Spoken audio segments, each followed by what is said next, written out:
चलिए जानते हैं हरियाणा की 25 बड़ी खबरों को सिर्फ 10 मिनट में। सोनीपत पहुंचे सीएम नायब सिंह। सैनी सोनीपत नगर निगम चुनाव के बीच सियासी माहौल गर्म हो गया है। मुख्यमंत्री नायब सिंह सैनी सोमवार को सोनीपत दौरे पर पहुंचे, जहां उनके 22 वार्डों में 20 कार्यक्रम तय किए गए। उन्होंने राय विधानसभा क्षेत्र से चाय पर चर्चा कार्यक्रम के जरिए चुनावी अभियान की शुरुआत की और जनता से सीधा संवाद किया। इस दौरान उन्होंने भाजपा के पक्ष में मतदान की अपील करते हुए कांग्रेस पर निशाना साधा। सीएम ने कहा कि भाजपा को जिताने से क्षेत्र में विकास कार्यों को गति मिलेगी और सरकारी योजनाओं का लाभ सीधे जनता तक पहुंचेगा, जिससे स्थानीय स्तर पर बुनियादी सुविधाएं मजबूत होंगी। हरियाणा में कांग्रेस नेता को थ्रेट कॉल। हरियाणा कांग्रेस नेता सचिन कुंडू को 5 करोड़ रुपए की रंगदारी मांगते हुए धमकी भरी कॉल मिली है। आरोपियों ने पैसे न देने पर पूरे परिवार को जान से मारने की धमकी दी है। बताया गया कि कॉल उस समय आई जब कुंडू एक कार्यक्रम में शामिल थे, जिसके बाद उन्हें वॉइस मैसेज भी भेजे गए। धमकी गैंगस्टर रोहित गोदारा के नाम पर दी गई है। कुंडू ने इस मामले में पुलिस में शिकायत दर्ज कराई है। पुलिस ने महेंद्र डेलाना नामक आरोपी के खिलाफ केस दर्ज कर जांच शुरू कर दी है और कॉल डिटेल्स के आधार पर आरोपियों की तलाश तेज कर दी गई है। राइटर मधु किश्वर की चंडीगढ़ कोर्ट में याचिका। प्रसिद्ध लेखिका मधु किश्वर ने चंडीगढ़ कोर्ट में याचिका दायर कर अपने खिलाफ दर्ज एफआईआर की कॉपी उपलब्ध कराने की मांग की है। चंडीगढ़ पुलिस उन्हें इन्वेस्टिगेशन ज्वाइन करने के लिए 2 नोटिस भेज चुकी है, लेकिन वे पेश नहीं हुई। इसके बजाय उन्होंने अदालत का दरवाजा खटखटाया। याचिका में उन्होंने कहा कि बिना एफआईआर की कॉपी दिए जांच में शामिल होने का दबाव बनाया जा रहा है, जो उचित नहीं है। कोर्ट ने इस मामले में पुलिस से जवाब तलब किया है। वहीं संबंधित मामले में वीडियो में दिख रहे अन्य लोग जांच में शामिल हो चुके हैं।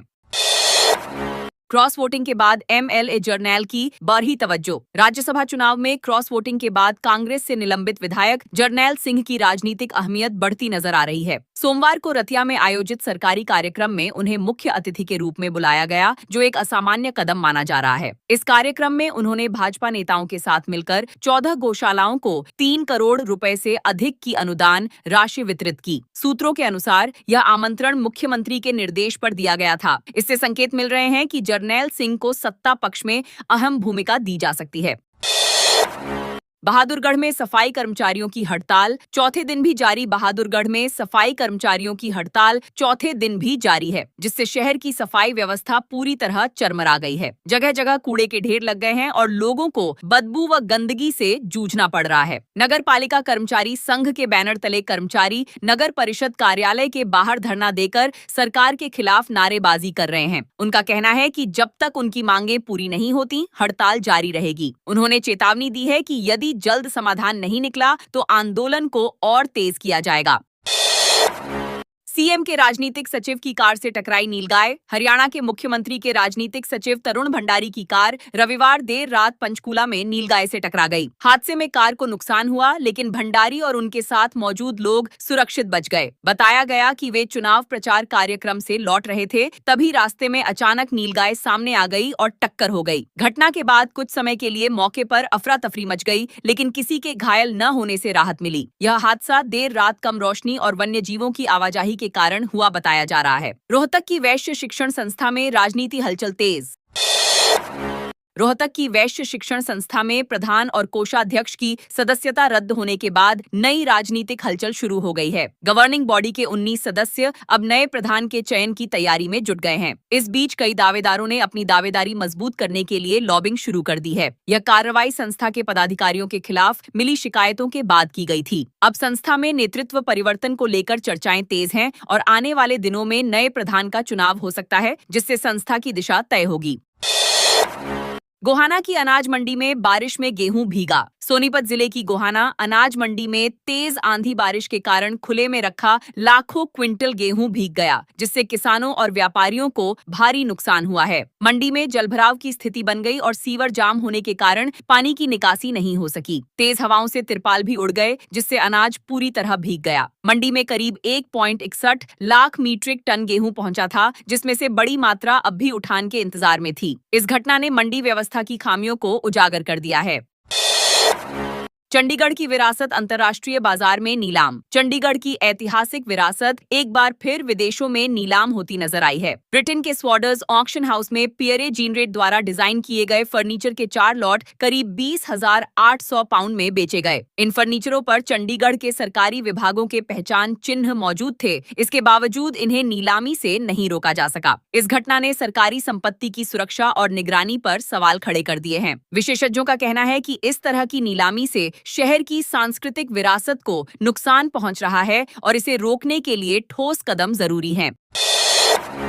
सिरसा में भारी ओलावृष्टि, खरीद केंद्र पर गेहूं भीगा। सिरसा जिले में बीती रात मौसम ने अचानक करवट ली, जिससे किसानों को भारी नुकसान झेलना पड़ा। डबवाली, एलनाबाद और रानिया क्षेत्र में तेज बारिश के साथ हुई भारी ओलावृष्टि ने अनाज मंडियों और खरीद केंद्रों में रखे लाखों क्विंटल गेहूं को भिगो दिया। रात करीब 8:17 बजे शुरू हुई ओलावृष्टि देर रात तक जारी रही, जिसमें तेज हवाओं और बिजली की गर्जना ने हालात और बिगाड़ दिए। कई जगह पेड़ गिर गए और सड़कों पर वाहन चालकों को रुकना पड़ा। ओलों की तीव्रता इतनी अधिक थी कि उनके गिरने की आवाज पत्थरों जैसी सुनाई दे रही थी। गुरुग्राम में विजन आरएक्स लैब के कर्मचारियों का हंगामा। गुरुग्राम के सेक्टर 34 स्थित विजन आरएक्स लैब कंपनी में कर्मचारियों ने अपनी मांगों को लेकर अनिश्चितकालीन हड़ताल शुरू कर दी है। सोमवार सुबह पहली शिफ्ट के साथ ही 500 से अधिक कर्मचारियों ने काम बंद कर कंपनी के मुख्य द्वार पर प्रदर्शन शुरू कर दिया। कर्मचारियों का आरोप है कि लंबे समय से काम करने के बावजूद उन्हें उचित वेतन और ग्रेड नहीं दिया जा रहा। उन्होंने मांग रखी कि 2 साल से अधिक सेवा देने वालों को सेमी स्किल्ड, 5 साल वालों को स्किल्ड और 10 साल से अधिक अनुभव वालों को हाई स्किल्ड ग्रेड दिया जाए। कर्मचारियों ने चेतावनी दी है कि मांगे पूरी न होने पर आंदोलन और तेज किया जाएगा। झज्जर में देर रात आए तूफान से जनजीवन प्रभावित। झज्जर जिले में रविवार देर रात आए तेज आंधी तूफान ने जनजीवन को पूरी तरह प्रभावित कर दिया। अचानक तेज हवाओं के कारण कई स्थानों पर बड़े पेड़ उखड़ गए और बिजली के खंभे गिरने से कई इलाकों में बिजली आपूर्ति ठप हो गई। करीब 8 घंटे तक बिजली गुल रहने से लोगों को भारी परेशानी का सामना करना पड़ा। गर्मी के बीच इन्वर्टर भी जवाब दे गए, जिससे लोग रात भर जागकर समय बिताने को मजबूर हुए। प्रशासन की टीमें नुकसान का आकलन कर रही हैं और बिजली आपूर्ति बहाल करने के प्रयास जारी हैं। चंडीगढ़ में फर्जी मेजर के खिलाफ चार्ज फ्रेम। चंडीगढ़ में आर्मी मेजर बनकर ठगी करने वाले आरोपी गणेश भट्ट के खिलाफ अदालत में चार्ज फ्रेम कर दिए गए हैं, जिससे अब मामले की सुनवाई शुरू होगी। आरोपी की जमानत याचिका हाईकोर्ट के बाद सुप्रीम कोर्ट ने भी खारिज कर दी है। पुलिस जांच में आरोपी के पास से आर्मी की वर्दी, बेल्ट और कैप बरामद की गई है, जबकि एक टूटा मोबाइल भी मिला है, जिसे उसने सबूत मिटाने के लिए तोड़ा था। पुलिस का कहना है कि आरोपी ने लोगों को फर्जी पहचान के जरिए ठगा और सबूत छिपाने की कोशिश की। फरीदाबाद नहर में 2 बच्चों संग पिता ने लगाई छलांग। फरीदाबाद के डीग फतेहपुर बिल्लोच क्षेत्र में एक पिता द्वारा अपने 2 बच्चों के साथ आगरा नहर में छलांग लगाने का मामला सामने आया है। घटना की सूचना मिलते ही पुलिस और बचाव दल मौके पर पहुंचे। व्यक्ति की पहचान भगवत दयाल 35 के रूप में हुई है, जो अपने बेटों सम्राट 8 और युग 5 के साथ कूदा था। राहत की बात यह रही कि 8 वर्षीय सम्राट करीब 5 किलोमीटर दूर जिंदा मिल गया। प्रारंभिक जांच में पारिवारिक विवाद को घटना का कारण माना जा रहा है। पुलिस अन्य दोनों की तलाश में जुटी है।